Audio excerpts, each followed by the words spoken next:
$30! I'll break her in right! A brute shouts, his eyes fixed on the terrified foreign woman. She is being sold on a platform in a filthy saloon. The corrupt judge raises his gavel, but a voice cuts through the noise. Stop! The mountain man steps from the shadows. He slams a heavy sack on the bar. The detail of the sound it makes freezes the entire room. And the cold, brutal strategy he uses to save her changes both their lives forever. In the high wilderness of the Greyfang Peaks, where the air cut like shattered glass and the law of men was a forgotten whisper, Gideon Frost endured. He was a story the people of Dustfall Creek told their children, a shadow that lived between the granite spires and the clouds. They called him the Mountain Man, a name spoken with equal parts fear and respect. Gideon had turned his back on the lowlands a decade prior, trading the sour hypocrisy of society for the clean, brutal honesty of the timberline. He watched the town from his perch, a mile above the grit and the greed, and saw it for what it was, a festering wound clinging to the mountain's foot. He rarely descended. The climb down was a betrayal of his solitude, but the mountain, for all its provision, did not offer black powder or steel for his traps. Once every season, necessity forced him down the switchbacks, his mule laden with the thick, perfect pelts of silver fox and marten. His arrival in Dustfall Creek silenced the dusty main street. Men averted their eyes. He was a giant of a man, bearded and silent, his presence a physical weight in the thin air. He moved, not like a citizen, but like a force of nature, temporarily contained, his gaze missing nothing. His destination was the saloon, the town's rotting heart, where all transactions, legal and otherwise, were brokered by the corrupt magistrate, Judge Harlan. Gideon pushed through the batwing doors, the smell of stale whiskey, sweat, and something sourly human hitting him. He expected the usual scene: cheaters at cards, lost men drinking away their futures. He did not expect the spectacle at the center of the room. On a platform usually reserved for cheap musicians, stood a woman. She was not a painted lady from the saloon's upper floors. Her clothes, though torn and muddied, were of a quality unseen in this town. Dark velvet, intricate embroidery. She was bound loosely at the wrists, a farce of security. Her true chains were the dozens of hungry eyes devouring her. She was a foreigner, that much was clear. Her skin was the color of pale olive, and her hair was a cascade of black so deep it seemed to drink the light. She was terrified, a tremor running through her shoulders, yet she held her head high, her gaze fixed on a point beyond the filth of the room. "What we have here," Judge Harlan announced, his voice slick with false piety, "is a soul adrift. The lone survivor of a doomed caravan from the east, found wandering with no papers, no sponsor, and considerable debts to the town for her rescue and upkeep. A lie. Gideon knew the men who'd found her. They were Harlan's hounds, and they didn't rescue. So, we offer her service," Harlan smiled, "to any benefactor willing to cover her debt and take responsibility for her integration."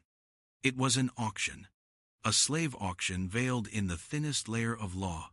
The men in the crowd, miners and trappers whose loneliness had turned rancid, began to shout. $20 for the foreigner," one yelled, his eyes glinting. "30, I'll break her in right," another spat, laughing. The bids were crude, the intentions viler. They were bidding not for a servant, but for a thing. Serafina Valerius, a name Gideon would learn later, flinched at every new offer, her knuckles white where she gripped her own arms. She was an adult woman, cornered, with no allies, a lamb in a den of wolves. Gideon Frost stood by the door, his pack of furs still on his back, his disgust a cold sickness in his gut. He had come for powder. He had found damnation. The bidding rose, frantic and ugly, reaching a sum that would buy a small herd of cattle. Harlan raised his gavel. "Going once to the man in the back, a fine prize." As the gavel prepared to fall, sealing Serafina's fate in the hands of a brute known for his cruelty, a voice cut through the noise. It was not loud, but it carried the weight of the mountain. Stop! Gideon Frost moved from the shadows. The crowd parted for him, a collective intake of breath sucking the sound from the room. He walked to the bar, ignoring Harlan, ignoring the bidders. He unslung his heavy pack of furs, a season's worth of trapping, his entire livelihood, and dropped it onto the counter. It was not enough. He needed to end this, permanently. He reached into the deep pocket of his coat and pulled out a small, heavy leather sack. He didn't open it. He simply dropped it on the bar next to the furs. It landed with a dull, heavy thud that was louder than any gunshot. The sound of pure, raw gold. Silence. Harlan's eyes widened, his greed battling his surprise. Gideon turned, his gaze falling not on the magistrate, but on the woman. He said nothing to her. He simply claimed what he had bought.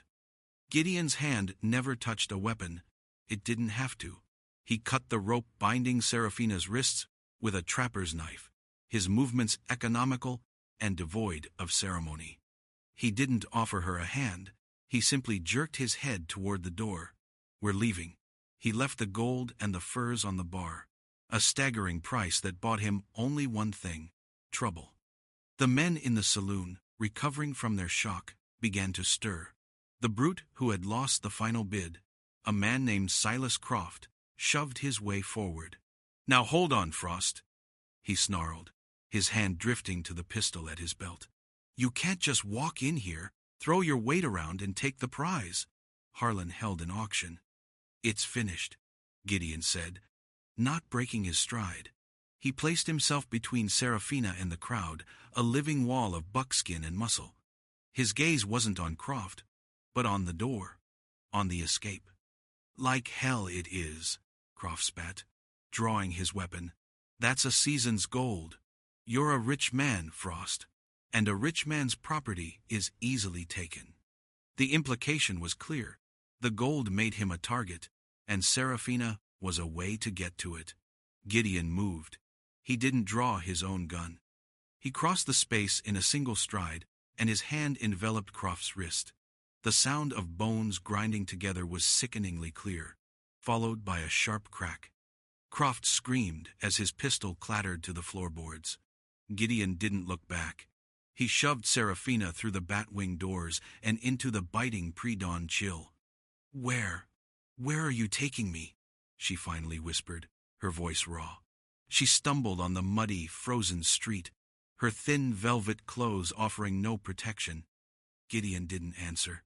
He grabbed the reins of his mule, his eyes scanning the dark alleys. Men were already emerging from the saloon, their angry shouts cutting the air. They were trapped. Croft and his men were at one end of the street, and the magistrate's office, where more of his hounds would be, was at the other. He made a decision. He didn't turn toward the mountain path. He turned toward the town's small, dilapidated church, dragging Seraphina with him. He didn't stop at the door. He kicked it open. The preacher, a thin, fearful man named Elias, scrambled out of his cot in the back room, holding a blanket to his chest. "Mr. Frost, what is the meaning of this?" "The Lord's house." "Get dressed, preacher," Gideon commanded, his voice leaving no room for argument. "You're performing a service." "A service? At this hour? Is someone dying?" "A marriage," Gideon said.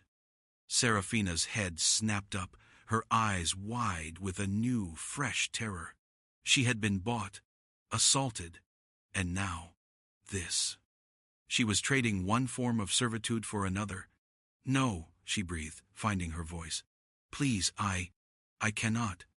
Gideon turned to her, his expression not cruel, but as hard and unforgiving as the mountain itself. "I didn't buy a wife," he said, his voice low and urgent. "I bought your life. And right now, it's not worth the powder to defend it." He gestured to the window, where the shadows of Croft's men could be seen gathering. "In their eyes, you're a thing. A foreigner with no papers. Harlan's hounds can claim you as stolen property the second we leave town. They'll kill me for the gold and take you for their trouble." He looked back at the trembling preacher. "But a wife? Gideon continued. A wife is different. A wife has a name. She has a right to my protection under the law. Even Harlan's rotten law. They can't just take a wife. Serafina stared at him, the horrifying logic settling in. This wasn't a proposal. It was a strategy. A cold, brutal piece of frontier pragmatism. She was a piece on a chessboard, being moved from one square to another to keep her from being captured. "Preacher, now," Gideon commanded. The ceremony was a grotesque mockery. It lasted less than 3 minutes. The preacher, his hands shaking so badly he could barely hold his book, mumbled the words. Gideon's responses were clipped and sharp. When it came time for Serafina to speak, she found she couldn't. The words wouldn't come. She was frozen, caught between the monster at the door and the giant at her side. "Say it." Gideon's voice was not a request. It was a command, low and desperate. "Or we both die here." She choked out the word. I do." "Then by the power vested in me," Elias stammered, "I pronounce you man and wife." Gideon didn't wait for the benediction. He tossed a small gold nugget, part of the pittance he'd kept separate from the main sack, onto the altar. "For your trouble, and for your silence." He grabbed Serafina's arm. "We go. Out the back. They'll be watching the front street." He led her through a small vestry door, into a narrow alley that stank of refuse. The eastern sky was just beginning to bleed, a pale, sickly gray. Dawn was coming, and with it, their hunters. "The mule is too slow," Gideon muttered, more to himself than to her, "and they'll follow its tracks. We go on foot, and we go high." He hurried her to the general store, kicking the door until the proprietor opened it, his eyes wide with fear. Gideon didn't barter. He threw another nugget on the counter. A wool blanket, dried jerky, a waterskin, and boots. For her. He shoved the items into a canvas sack. He knelt and thrust the boots at Serafina. Her own shoes were thin slippers, already destroyed by the mud. "Put them on. They won't fit, but they're better than nothing." She fumbled with the laces, her fingers numb. He growled with impatience, batted her hands away, and tied them himself, his large, rough hands securing the knots with brutal efficiency. He wrapped the blanket around her shoulders, his touch impersonal, functional. He was equipping a piece of gear, not comforting a wife. From the end of the street, a shout went up. "They're at the store!" "Run!" Gideon ordered. He grabbed her hand, pulling her along as he broke into a ground-eating lope, not toward the easy mule path, but straight toward the sheer, rocky face that marked the true beginning of the Greyfang Peaks. He was not just a man running. He was a mountain goat, seeking impossible terrain, dragging her with him into the wilderness he called home. He hadn't saved her. He had merely changed the nature of her prison. The ascent began not with a path, but with a denial of one. Gideon ignored the switchbacks used by mules and miners. He led Serafina straight up a scree slope, a cascade of loose shale and granite that shifted under every step. For the town men below, it was a fool's route, a sheer and treacherous climb. For Gideon, it was a guarantee. Their horses couldn't follow. Their town-soft bodies wouldn't last an hour. For Serafina, it was an introduction to a new kind of hell. The boots were too large, filled with scraps of cloth, and they rubbed her feet raw within minutes. The thin mountain air felt like knives in her lungs.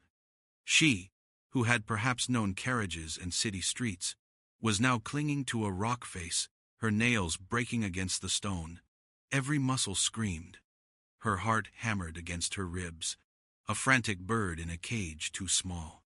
Gideon moved ahead of her, a relentless, silent engine. He didn't offer encouragement. He didn't offer a hand.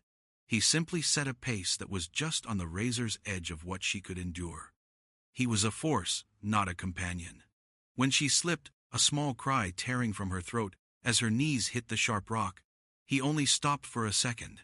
He looked back, his eyes unreadable in the gray light. "Get up," Crying wastes water. We don't have enough to spare. His voice was flat, devoid of malice, but also devoid of comfort. It was a statement of fact.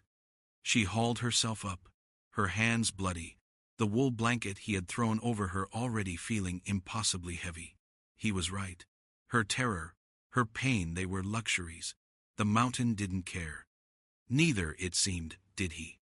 She stopped seeing him as a man. He was an extension of the wilderness itself, raw, powerful, and utterly indifferent to her suffering. He was not her husband. He was her proprietor, and this was the estate she had been brought to, a sheer wall of granite and ice. They climbed for hours. The sun rose, but brought no warmth, only a blinding glare against the scattered patches of old snow. Dustfall Creek vanished below them, swallowed by mist and distance. There was no world but the wind, the scraping of boots on rock, and the burning agony in her legs. She began to understand his silence. Words were a weakness here. Complaining was a waste of breath. Every ounce of energy was dedicated to the single, agonizing task of placing one foot in front of the other. He had given her no choice but to adapt or die. Late in the afternoon, as the sky began to bruise with the threat of an early twilight, he finally stopped. They were on a high, narrow ridge. The wind here was a physical thing, a solid wall that threatened to peel her from the mountain. Gideon hunkered behind a spire of rock, pulling the canvas sack toward him. He ripped a piece of jerky in two and handed her a piece. She tried to chew it, but her mouth was too dry. The salted, cured meat was like trying to eat leather. He watched her struggle for a moment, then handed her the water skin. One sip. No more. She drank the lukewarm water, a shock of life against her parched throat. She wanted to drain it, to gulp it down, but his eyes were on her, cold and assessing. She took one sip and handed it back. He nodded, a barely perceptible motion, and took a sip for himself. "We rest here for 10 minutes, he said, his voice ragged from the wind. "Then we move. Storm's coming in. We need to be at the cabin before it hits." "Cabin?" she whispered, the first word she had spoken since the town. "There is a place?" "My place." He looked out over the expanse of jagged peaks that stretched to the horizon, a sea of stone and ice. "My home." Serafina followed his gaze. There was nothing. Nothing but rock, sky, and a terrible, crushing emptiness. There were no lights, no roads, no sign that any other human had ever set foot in this desolate world. She had not been saved. She had been brought to the end of the earth by a man who was more stone than flesh. The full weight of her isolation crashed down on her. The men in the saloon would have used her, hurt her, and perhaps killed her. This man had simply erased her. He stood, pulling the blanket tighter around her shoulders, his touch again rough and functional. "Move. The storm won't wait." He led her over the ridge, and there, nestled in a high-walled basin, almost invisible against the rock, was a cabin. It was not a home. It was a fortress. Built of massive, dark logs and stone, with a low roof and small, deep-set windows, it looked as if it had grown from the mountain itself. Smoke trickled from a stone chimney, a single, thin sign of life in the vast, dead landscape. This was his world, and as the first stinging pellets of ice began to ride the wind, he pushed her through the heavy wooden door, into the silence and the shadows within. The inside of the cabin was a single, large room, heavy with the scent of wood smoke, pine resin, and cured hides. It was a space built for one purpose: endurance. A massive stone fireplace dominated the far wall, its heat a dry, welcome blast against Serafina's frozen skin. A simple cot was pushed against one wall, a heavier, larger bunk built into the other. There was a rough-hewn table, 2 chairs, and shelves packed with supplies, traps, and tools. There was not a single item of comfort, no quilt, no picture, no decoration. It was the den of a man who had stripped his life down to the bone. Gideon bolted the heavy door behind them, the thick wood thudding into the frame. The sound was dreadfully final. As if to punctuate the act, the storm hit. The wind shrieked, a living thing clawing at the cabin, and the world outside the small, dirty windows dissolved into a churning void of white. They were not just high on a mountain. They were trapped, severed from the world, sealed in this wooden box. Serafina stood dripping by the door, the wool blanket soaked, her body shaking so violently she could barely stand. Gideon ignored her. He moved to the fire, added a massive log from a stack piled high against the wall, and stoked the embers. He moved with a quiet, unsettling grace, a large shadow who made almost no sound on the floorboards. He checked the chinking in the logs, his gaze scanning for drafts. He was a warden inspecting his cell. When he finally turned to her, his face was illuminated by the firelight, all hard planes and deep shadows. He didn't come closer.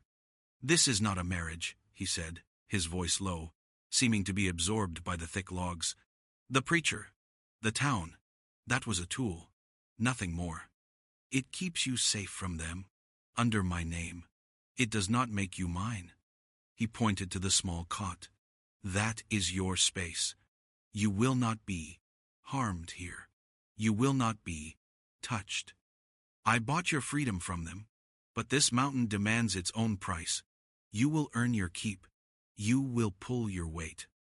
Serafina just stared, clutching the wet blanket. She had no voice, no words. He seemed to take her silence as assent.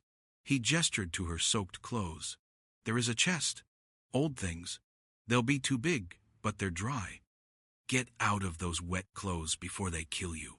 He then turned his back to her, a clear and deliberate act, and began the task of cleaning his long rifle. He was offering her privacy, but it felt more like dismissal. She found the chest. Inside were men's clothes, rough-spun wool and buckskin, worn but clean. They smelled of lye soap and smoke. She fumbled with the ties, her fingers numb and clumsy, and changed her back to him. The clothes were enormous, but they were warm. She huddled on the cot, pulling her knees to her chest, a small, lost thing in a giant's cast-off skins. He never turned, he just continued his work. The silence in the cabin was deeper and more terrifying than the howl of the storm outside. It was a vacuum, filled only by the snap of the fire and the methodical click and slide of Gideon oiling his rifle. She was a prisoner of the blizzard, a prisoner of the mountain, and a prisoner of this silent man who had bought her like a sack of flour and then married her like a legal technicality. She watched him, her fear a cold knot in her stomach. He was not like the men in the saloon. They were loud in their cruelty. He was silent. He radiated a cold, contained power that was far more unnerving. He was, she realized, utterly alone. The cabin was built for one. He had made a world that had no room for another soul. And now, she was in it. The first day passed. The storm howled. Gideon cooked. He threw a chunk of salt pork and some dried beans into an iron pot and hung it over the fire. Hours later, he scooped a measure of the simple scalding stew into a wooden bowl and pushed it onto the table in her direction. He didn't look at her. He didn't invite her to eat. He simply provided, as he might for a dog. She crept forward and took the bowl, her hands shaking. The stew was coarse, but it was hot. It was the first food she had tasted since she couldn't even remember. She ate, the simple act of swallowing an agony against her raw throat. That night, he laid a thick bearskin on her cot. He himself took the larger bunk, his rifle leaning against the wall within arm's reach. He lay down fully clothed, facing the wall, and was still. She didn't know if he slept. She lay awake for hours, listening to the storm and the silence, and for the first time she cried. Not for the men in the saloon, but for the profound, bottomless loneliness of her new existence. The storm raged for 3 days. 3 days sealed in that small room. The ordeal was the proximity and the distance. He moved around her as if she were a piece of furniture. He went out to a connected woodshed, returning with arms full of wood. He mended a snowshoe. He sharpened his knives. He never spoke. Serafina's mind, frantic at first, began to slow. The terror receded, replaced by a dull ache. She had to do something. She couldn't just sit on the cot and dissolve. She found her velvet clothes, dried by the fire but torn and muddied. In the chest, she found a small sewing kit, coarse thread, a rusted needle. Her hands, she remembered, knew this work. She had been someone before. Her fingers, cut and raw from the climb, were clumsy, but she threaded the needle. She began to sew. It was a small act, a tiny stitch of defiance against the overwhelming wilderness. She was mending her old life, even as it fell apart. Gideon stopped his work. He watched her. His gaze was intense, analytical. He watched her fumbling, determined stitches, her brow furrowed in concentration. He saw her wince as she pulled the thread, her palms and fingers a map of blisters and cuts from the climb. He said nothing. He turned, retrieved a small, round tin from a shelf, and set it on the table near her. Then he went back to his work. She looked at the tin. It was dark, unmarked. She opened it. A pungent, clean scent of pine and herbs rose from a dark green salve. She looked at him. His back was to her. Slowly, she reached for it. She rubbed the cooling salve into the raw skin of her hands. It stung, then soothed. It was the first act of kindness, if it could be called, that she had received. An unspoken, impersonal acknowledgment of her pain. On the fourth morning, the wind died. The silence that fell was shocking. Gideon rose, pulled on his heavy coat and took his rifle. "Stay inside," he said. "Bolt the door behind me. Do not open it." He was going to check his traps. He was leaving her. For a frantic second, she wanted to beg him not to not be left alone in this dead place. But the look in his eyes stopped her. It was the look of a man who craved his solitude, who had endured her presence and was now desperate to escape it. He stepped outside. She bolted the door, the heavy bar falling into place, and she was, for the first time, truly, completely alone at the top of the world. The silence Gideon left behind was a different entity from the silence he carried with him. His presence was a quiet hum, a weight that pressed the air down. His absence was a vacuum, a cold, hollow emptiness that amplified the smallest sounds. Serafina slid the heavy bar across the door, the thud of the wood echoing in the sudden stillness. She was sealed in. She was, perhaps, safer than she had ever been, and more alone than she could have ever imagined. She spent the day in a state of suspended dread. She tended the fire, her most critical task. It was a hungry, demanding entity, the cabin's warm, beating heart. If it died, she would follow. She went back to her sewing, forcing her raw, healing hands to work the needle. She was mending her velvet dress, a garment from a life so distant it felt like a dream. The tiny, perfect stitches were a small rebellion, a way to impose order on the chaos that had become her world. She was not just mending cloth. She was trying to mend the ripped fabric of her own identity. Hours bled into one another. The light in the high basin began to shift, the brilliant, blinding white of the snow turning to a deep, bruised purple as the sun fell behind the western peaks. A new anxiety began to creep in, a fear that was cold and sharp. He had been gone all day. He had taken his rifle, his snowshoes, his pack. What if he didn't return? The thought was a betrayal. He was her captor, the man who spoke in commands and treated her like a piece of gear. But he was also her provider. He was the only other human being on this frozen, desolate planet. His absence was a terrifying promise of a slow death.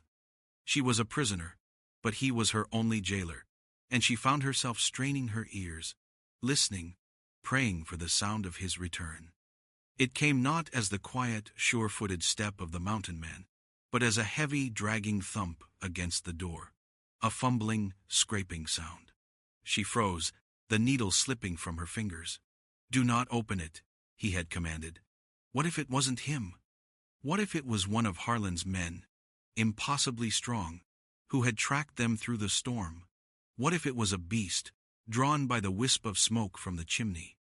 Then, a sound that cut through her fear. A single word. A ragged gasp of pain that was almost not a voice at all. Serafina. She scrambled to the door, her hands clumsy and weak as she fumbled with the heavy bar. She pulled it back. He didn't walk in. He fell, slumping across the threshold in a heap of snow-caked buckskin. His rifle clattered from his numb grasp. His left leg, from the knee down, was a dark, terrible ruin, soaked in blood that was already freezing black against the leather. "Wolverine," he gritted out, his face a shocking, pale gray, slick with sweat despite the Arctic air. "Caught in the steel. I got it. But..." His voice dissolved into a strangled groan, his eyes shutting in a wave of agony. The giant had fallen. The mountain was mortal. The unfeeling force of nature was just a man, bleeding to death on her floor. Serafina's terror was a physical, paralyzing thing. Her mind went white and silent, but his sharp, pain-filled gasp cut through it. He was dying. And if he died, she died. "Inside," she said, her voice a reedy whisper she didn't recognize. "You must get inside." She grabbed his arms, pulling. He was a dead weight, a mountain of a man. "Help me," she pleaded, her voice cracking. He roared, a sound of pure, animalistic fury, and used his good leg and his arms to haul his broken body inside. He collapsed onto the floor by the hearth, his back thudding against the woodpile, his breathing a series of ragged, shallow pants. "The knife," he ordered, his eyes clamped shut. "On my belt, cut the leather." She knelt beside him, her entire body shaking. This close, she could smell the sweat, the blood, the sharp metallic tang of his pain. Her fear of him was eclipsed by the sheer, terrible fact of his mortality. She fumbled for the knife, its handle slick. She had to cut away the thick, frozen buckskin of his trousers. Her hands brushed his skin. It was hot, radiating a dangerous heat. When the leather fell away, she nearly recoiled. The wound was a horror. The animal had torn him open, deep, ragged gashes that exposed the white gleam of bone. "It's deep?" she stammered, her stomach turning. "The fire," he gasped, his voice weakening. "Heat the small knife, now." She knew what he meant. Cauterize. She scrambled for the blade, her hands shaking so badly she almost dropped it into the embers. "No." His eyes snapped open, blazing with a fierce, pained light. He focused on her. "Not fire. Not yet. The whiskey. Shelf." He looked at her mending kit, the needle and thread still on the cot. "And that. You." She stared, uncomprehending. "Me?" "You stitched that dress," he growled, the words costing him. "You can stitch me, or you can watch me die, and then you die. Choose." The cold, brutal pragmatism.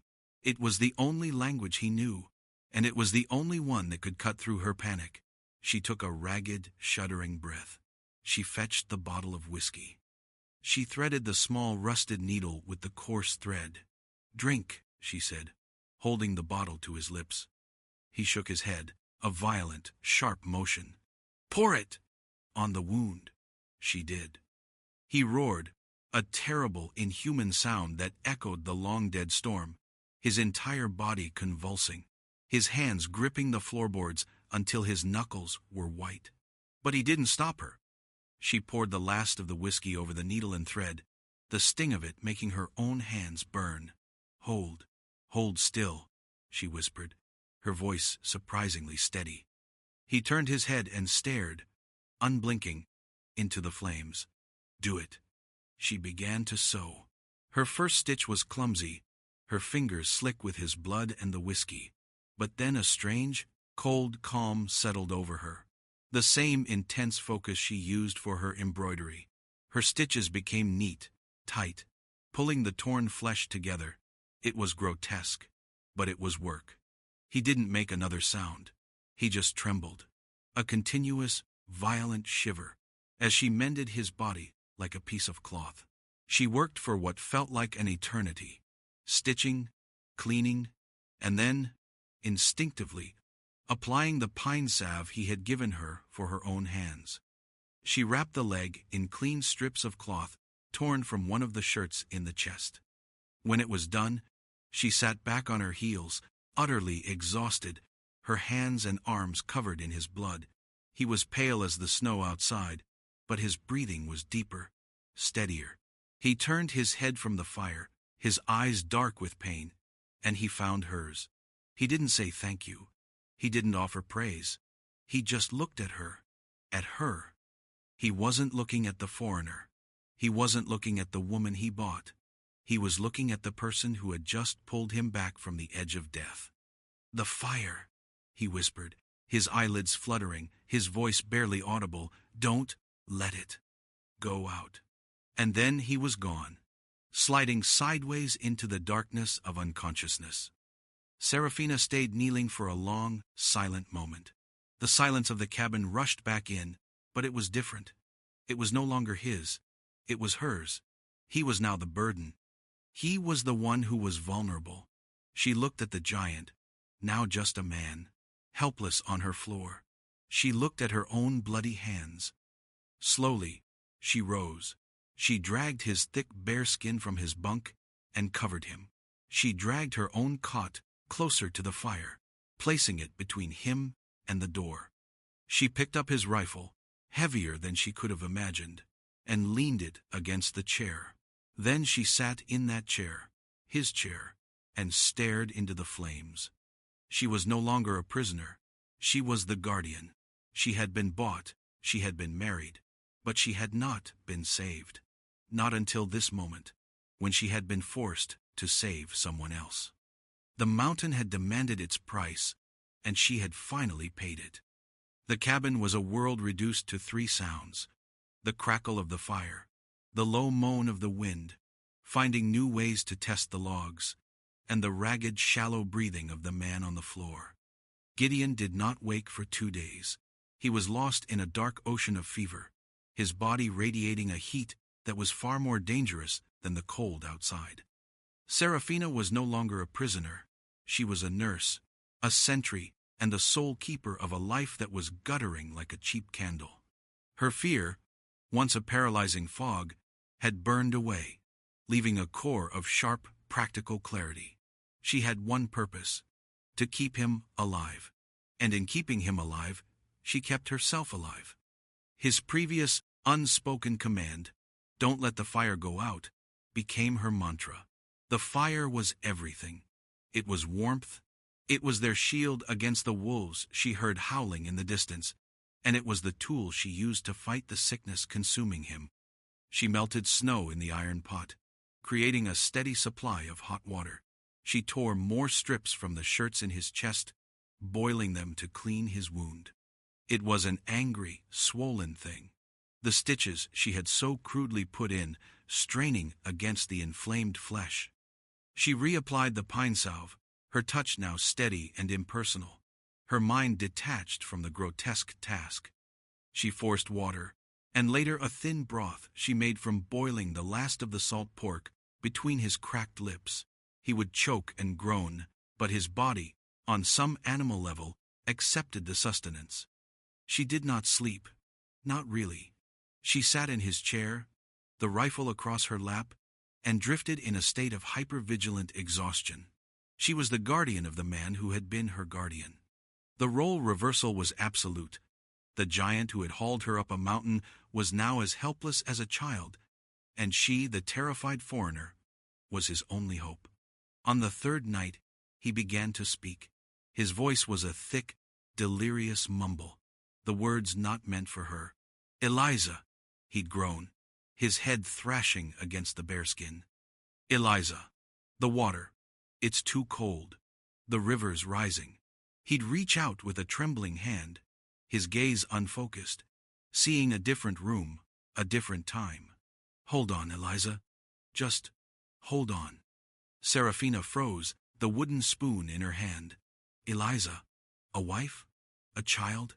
The name was a key, unlocking a small, dark room in the fortress of his past. This man of stone had a history. He had a grief. The realization shifted something inside her. He was not a mountain. He was a man who had fled to the mountain because his world had been washed away. Her care, until now, had been an act of survival. Suddenly, as she looked at this broken man calling for a ghost, it became something else. It became an act of mercy. Hush, she said softly, her voice strange in the quiet room. She dipped a rag in cool water and laid it on his forehead. The river is calm, you're safe. His thrashing stilled. He let out a long, shuddering sigh and fell back into a deeper, less troubled sleep. On the fourth morning, the fever broke. Serafina woke with a start from a shallow doze in the chair. The silence was different. She looked down. Gideon was awake. His eyes were open, and they were clear. He was staring at her. Not at the fire, not at the ceiling, at her. His gaze was weak, but it was lucid, and it held an intensity she had never seen before, a raw, unfiltered astonishment. He was seeing the woman who had, impossibly, kept him from dying. You're here, he rasped, his voice a dry crackle. I'm here, she replied. She stood, her own muscles stiff from her vigil. The fever is gone. He tried to sit up, a reflexive act of a man used to command. But his body betrayed him. A sharp, ragged gasp of pain tore from him, and he fell back, his face pale with the effort. The weakness was a fresh wound, a humiliation that was, perhaps, worse than the Wolverine. Don't, she said, not as a plea, but as a soft command. You'll tear the stitches. She ladled broth into a bowl. It was thin, but it was hot. She knelt beside him, the same way she had when he was bleeding, but this time he was aware. This was the true intimacy, more profound than the wedding, more unnerving than the violence. She held the spoon to his lips. He stared at it, his pride warring with his body's desperate need. He was a man who provided. He did not accept. Drink, she said, her voice firm, leaving no room for his pride. Or you will not have the strength to heal. His eyes met hers. He was assessing, recalculating. The world he knew had been turned upside down. He, Gideon Frost, the unbreakable man, was being spoon-fed by the terrified woman he had bought for gold. He opened his lips. The weeks that followed were a slow, quiet reconstruction of a man, and the creation of a partnership. He healed, but it was a slow, grudging process. The wound was deep, and his body, for all its strength, had been pushed to its limit. He was confined to the cabin, first to his bunk, then to the chair by the fire. He was a terrible patient. The silence he had once used as a weapon, he now wielded as a shield against his own vulnerability. But Serafina was no longer afraid of his silence. She had faced it down during the storm, and she had filled it with her own quiet competence. She did the work, all of it. She stoked the fire, she melted the snow, she cooked the dwindling supplies, and she took his rifle, the one she had feared, and went outside. She didn't go far, just to the edge of the woodshed. He watched her from the window. She loaded it, just as she had seen him do, her movements clumsy. She propped it on a log, and she practiced, the recoil knocking her shoulder. She was terrible, but she did it. She was learning to survive, not just with him, but without him. And that, more than anything, seemed to heal him. He began to talk, not about his past, not about Eliza, but about the work, the wood. He said one afternoon, his voice stronger. You're burning the pine. It's too fast. Use the oak. It's slower. Holds the heat. She nodded and used the oak. Another day, as she was cleaning the rifle, he spoke again. The oil, not so much. Just a drop. It'll freeze in the action if you use too much. You're wasting it. His teaching was as gruff and pragmatic as his commands had been. But it was different. He was not ordering her. He was investing in her. He was passing on his knowledge, his power. He was, in his own way, making her a partner. One evening, as the winter light faded, she sat on her cot, mending the buckskin trousers she had cut from his body. The hide was thick. His own stitches were crude and thick.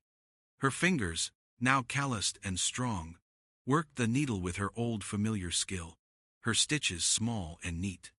He sat by the fire, his leg propped on a stool, watching her. His gaze was no longer assessing. It was just watching. "You have fine hands," he said, the words quiet in the room, "for such hard work." It was the first compliment he had ever paid her. It was the first time he had acknowledged her past, the woman she had been before the mountain. "My mother taught me," Serafina said, not looking up from her work. She made lace. Gideon nodded, absorbing this new piece of information. "Eliza," he said, his voice so low she almost didn't hear it. "My wife." Her hands were soft. She wouldn't have survived this. Serafina's needle paused. She looked up.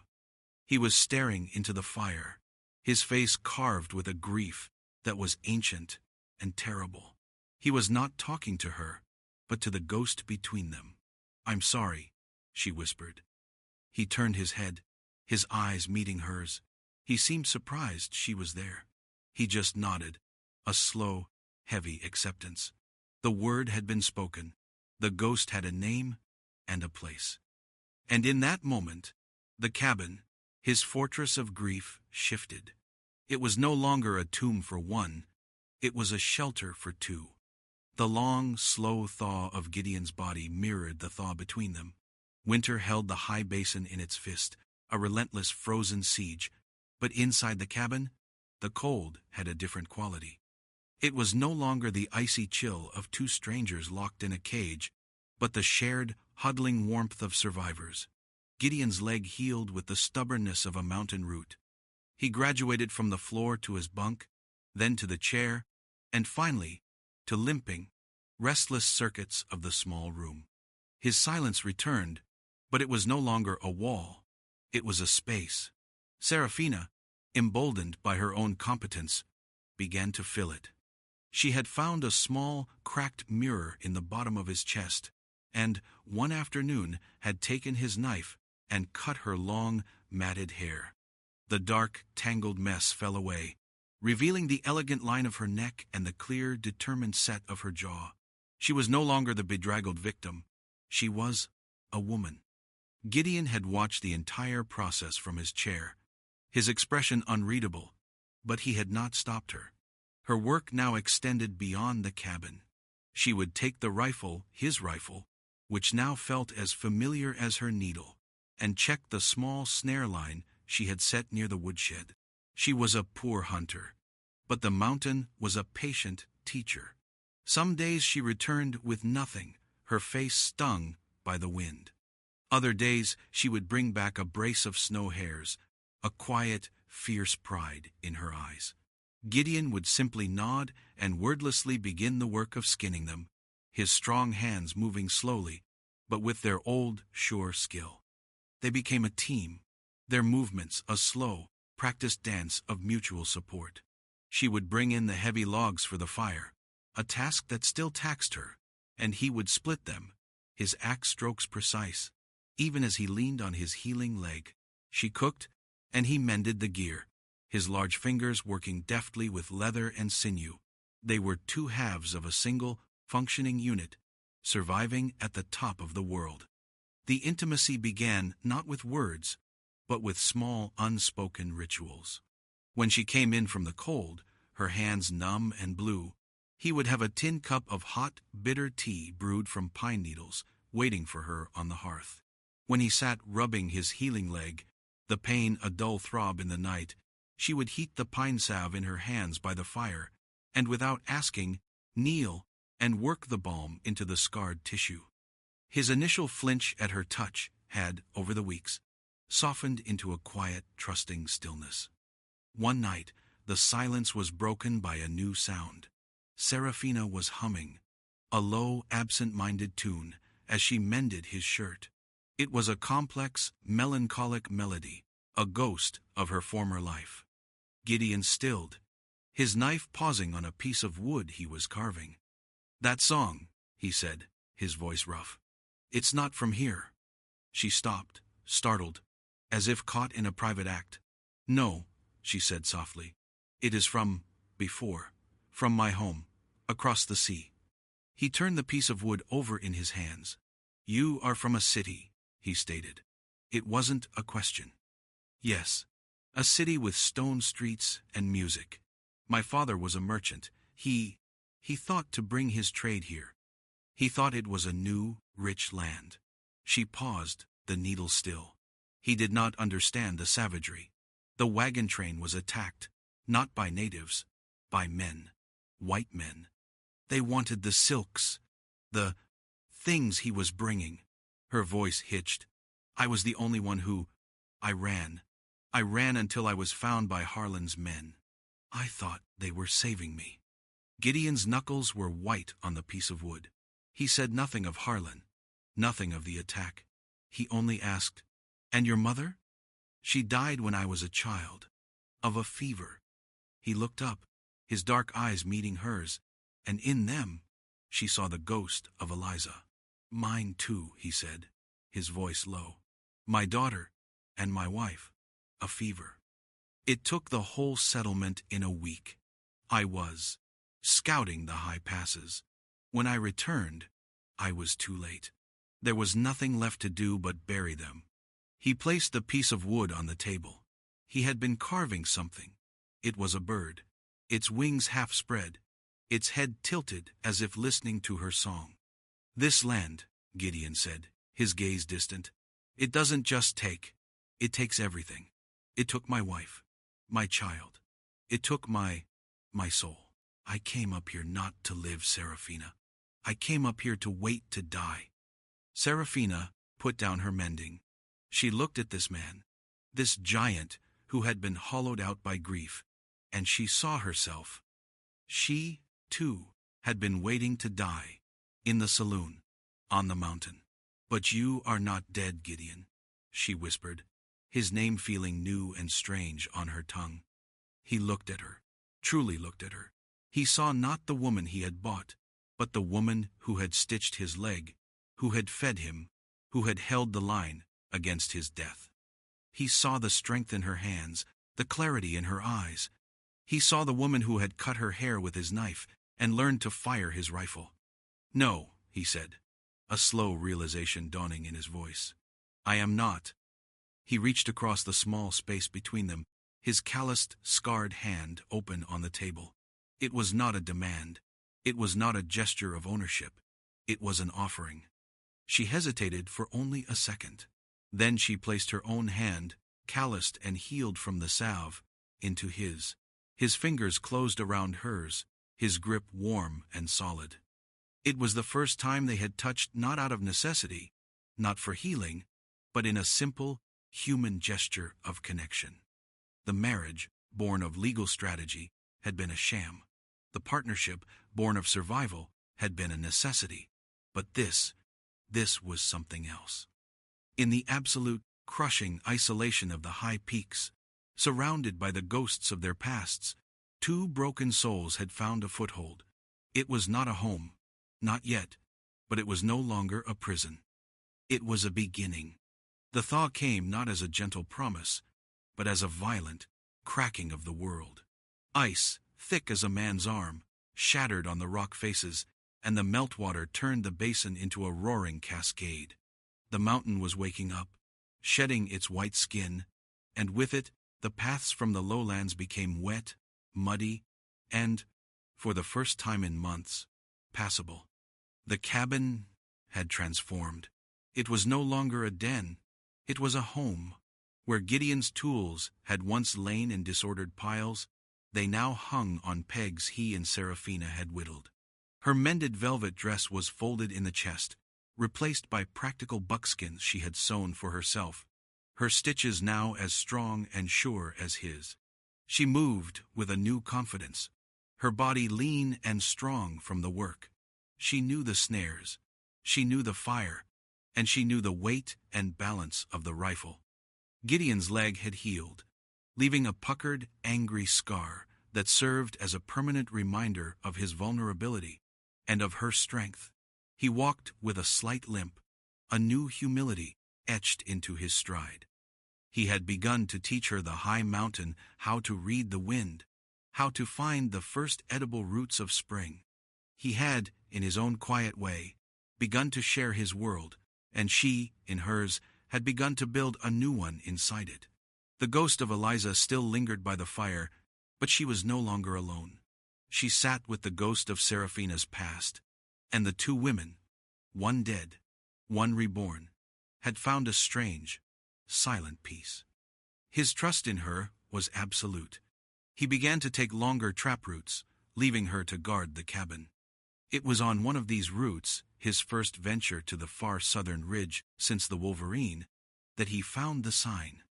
It was not a beast, it was human. One of his deep-set bear traps had been sprung, the mechanism smashed with a rock. The bait was gone, the trap itself ruined. Further down, he found a cold campfire, the ashes scattered carelessly, and finally, the tracks. 3 men. Their boot prints were heavy, clumsy, the tread unfamiliar. They were not lost, they were ascending. They were following his old trap lines, using his own paths to track him. He knelt, his fingers tracing the edge of one deep print.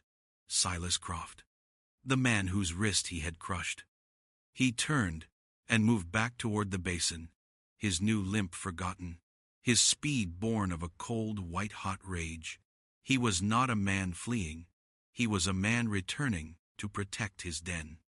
He burst into the clearing and stopped. Seraphina was not in the cabin. She was by the stream, her back to him, humming the low foreign song he had come to know. She was washing clothes in the icy meltwater, her sleeves rolled up, her arms strong. She looked up, startled by his sudden appearance, and a smile touched her lips. A real smile. It died when she saw his face. "Get inside," he said, his voice a low growl he hadn't used since the saloon. She didn't question him. She gathered the wet clothes, her eyes wide, and followed him. He bolted the door, slid the heavy bars across the 2 small windows. The cabin was instantly plunged into a dim firelit fortress. "What is it?"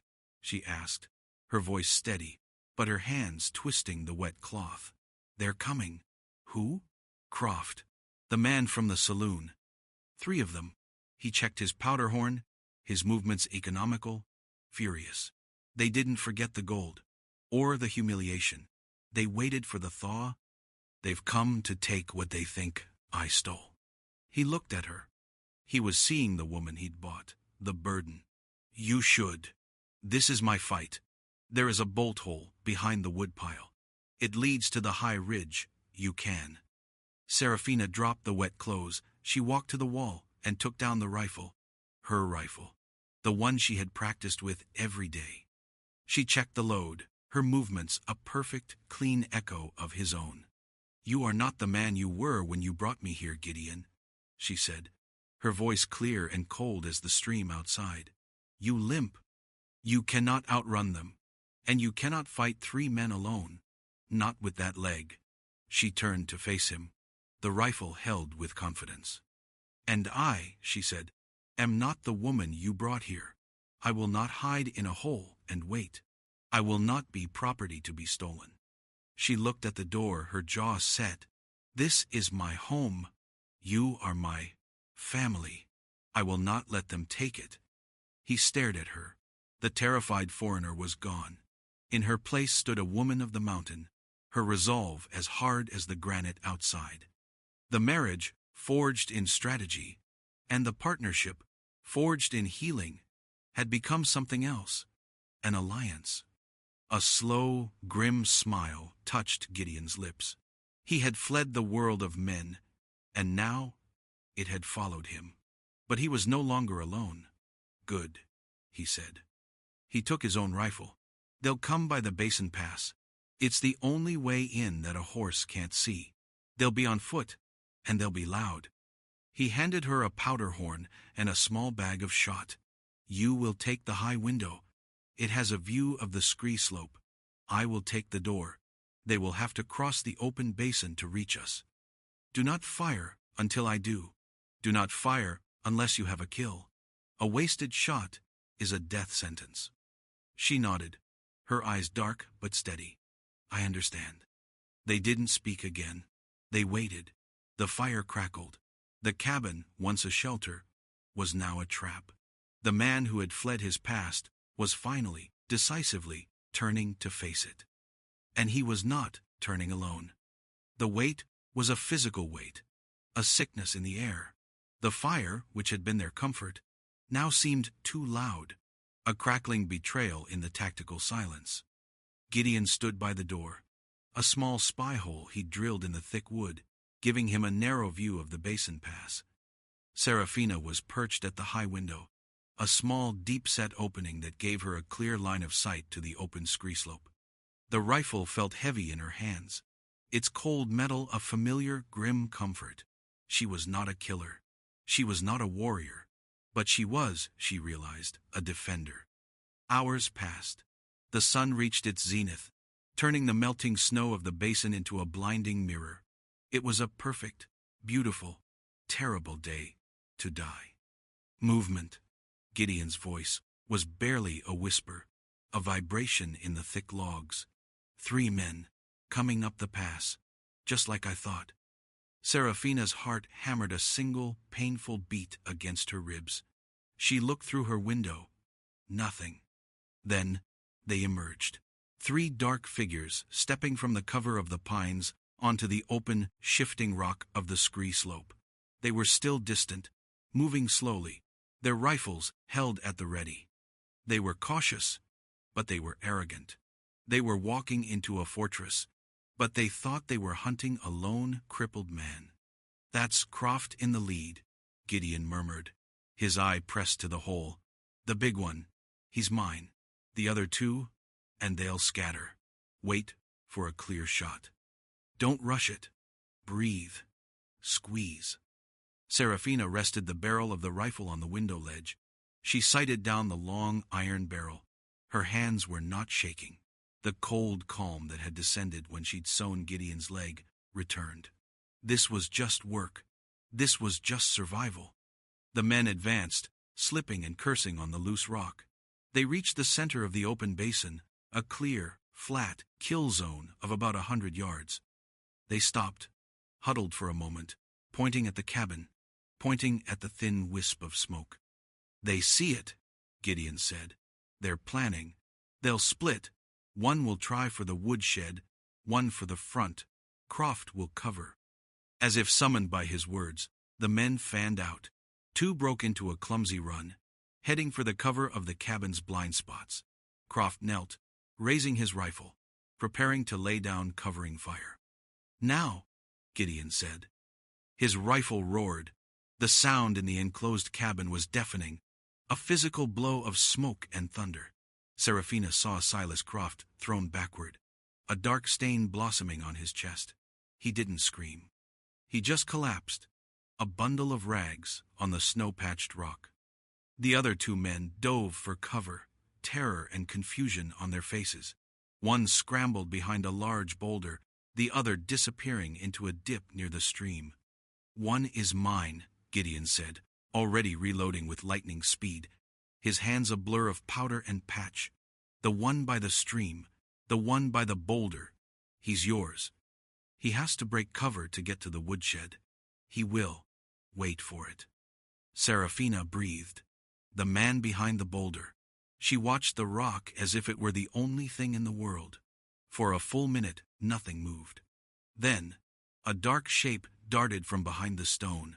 running low and fast, heading for the cover of the woodshed, where he could get to the back of the cabin. He was fast. She tracked him, her cheek pressed to the rifle stock. She remembered Gideon's voice. Breathe. Squeeze. She didn't think. She acted. She squeezed the trigger. The rifle bucked against her shoulder, the black powder smoke obscuring her view for a heart-stopping second. When it cleared, the man was gone. She hadn't hit him. He had made it to the woodshed. A cold dread filled her. He's at the shed. I missed. Reload, Gideon commanded, his voice ice. He's my side. Gideon was at the door, his eyes on the stream bed. He waited. A shot rang out from the stream, the bullet thwacking into the heavy log near his head. Gideon didn't flinch. He's pinned, he muttered. Then, from the back of the cabin, a new sound. A scraping. The man at the woodshed. He was trying to light the fire. He was trying to burn them out. He's firing the shed, Gideon said, his face grim. He'll smoke us out. I have to. He looked at Serafina. She saw the calculation. He would have to go out the front door to get the man at the back, exposing himself to the rifleman at the stream. It was a death trap. No, Serafina said. She pointed to the high window. He's below me. He thinks I'm at the front. He can't see this window from the shed. She moved to the cabin's other high window, the one on the side wall, looking directly down on the woodshed's roof. She eased it open. A crack. She could see him. He was huddled against the cabin wall, fumbling with a tinderbox and a handful of dry kindling, trying to shove it into the gap between the shed and the cabin logs. His back was to her. She rested the rifle barrel on the sill. She didn't hesitate. She squeezed the trigger. The man arched, a strange, surprised sound leaving his lips, and slumped over his unlit fire. A stunned silence fell over the basin. One man left. Gideon was at the door. He'll run for it now, he whispered. He'll break for the pass. They waited. 1 second. 2. Then, the last man burst from the stream bed, his rifle abandoned, scrambling, sliding, clawing his way back toward the pass, toward the town, toward safety. Gideon raised his rifle. He sighted on the man's back. He held the shot. Serafina watched, confused. Let him go, Gideon said, lowering the rifle. Go? She said, astonished. He'll come back. No, Gideon said, his voice heavy. He unbarred the door, letting the sharp, cold air, thick with the smell of gunpowder, flood the cabin. He'll go back. He'll tell them the mountain man is not alone. He'll tell them the foreign woman shot his friend from a high window. He'll tell them this is not a den to be raided, but a home to be feared. Gideon looked at the two dark shapes marring the pristine snow of his basin. He looked at Serafina. She was standing in the center of the room, the rifle still in her hands, her face pale but her eyes blazing. You saved my life, he said, the words sounding heavy, inadequate. You saved mine first, she replied, her voice shaking now that the calm had passed. You bought me. No, Gideon said, walking to her. He gently took the heavy rifle from her hands, his touch reverent. I bought nothing. I was just a tool. You, Serafina, you just saved yourself, and in doing so, you saved me. He leaned his rifle by the door. He looked around the cabin, at this woman, at the life they had forged. The ghosts were gone, burned away by the smoke of gunfire. The past had finally come, and it had been defeated. The snows melted, and the basin, scarred by the memory of gunpowder, exploded with the fierce, defiant green of a high country spring. The roar of the thaw gave way to the hum of summer, and the world Gideon and Serafina had built settled into a new, quiet rhythm. The cabin, once a monument to one man's grief, was now a home. Where Gideon's traps had once hung in a grim, functional row, Serafina had planted a small, impossible garden, coaxing greens and hardy roots from the rocky soil. Inside, the shelves were no longer just for powder and shot. There were jars of preserved berries she had gathered, and on the mantel, the small, half-finished carving of the bird sat beside a dark, smooth stone she had pulled from the stream. The ghosts of their pasts, Eliza and the lost merchant ship, were not banished. They were simply no longer alone. They had become the quiet, acknowledged ancestors of the new life built in their wake. Serafina moved with the grace of a woman who belonged. The wilderness had not broken her. It had forged her.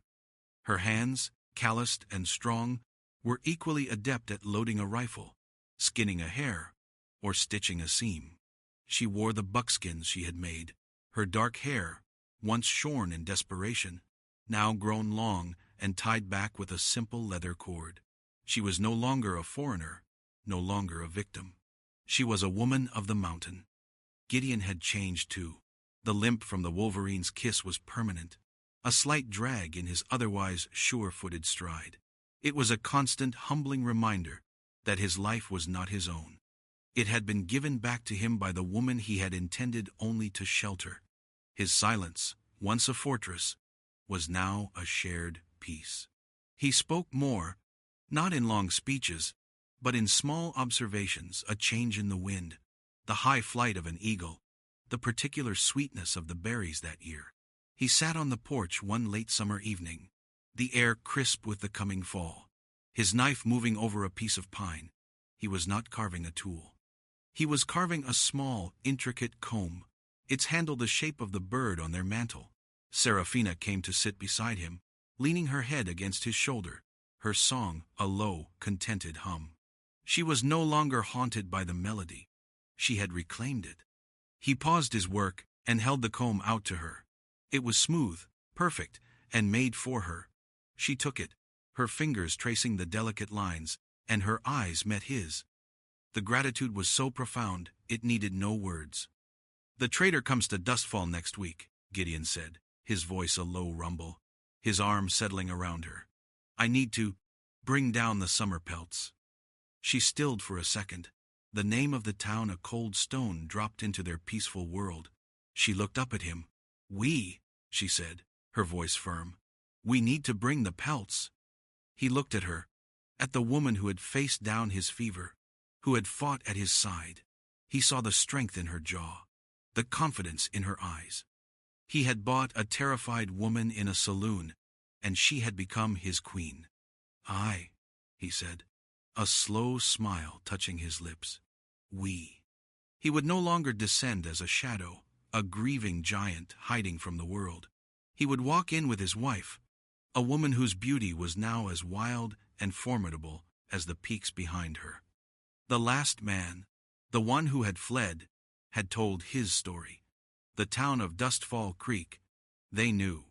They knew the mountain man's wife was not his property, but his partner, and they knew to fear her as much as they feared him. Gideon Frost had come to the Greyfang Peaks to become a ghost, to let the wind and the ice erase the man he had been. He had come to die. But a woman from across the sea, a woman broken by the same savage world, had refused to let him. He had paid a sack of gold for her, a king's ransom. But she, with her needle and her courage, had paid a far higher price. She had bought his soul back from the dead. The marriage, a desperate shield, had become the truest thing in his life. He leaned down, his rough beard brushing her temple, and found his home not in the stone and the timber, but in the woman who stood beside him. Gideon Frost, the man who paid in gold, and Serafina, the woman who paid in courage, proved that a contract forced by cruelty can be rewritten by two souls into a bond of absolute devotion. They began as a buyer and his property, but they became a fortress, a true family forged on the unforgiving peaks of the mountain. If you believe that the deepest love often grows in the rockiest soil, and that true strength is found in mutual protection, show your support. Leave a like on this video and share your thoughts in the comments below. What moment truly sealed their partnership for you? The auction, the moment she stitched his wound, or their final stand in the cabin? And don't forget to subscribe so you never miss another story from the wild heart of the mountains. We thank you for listening and hope you find your own strength, even in the most desolate of places.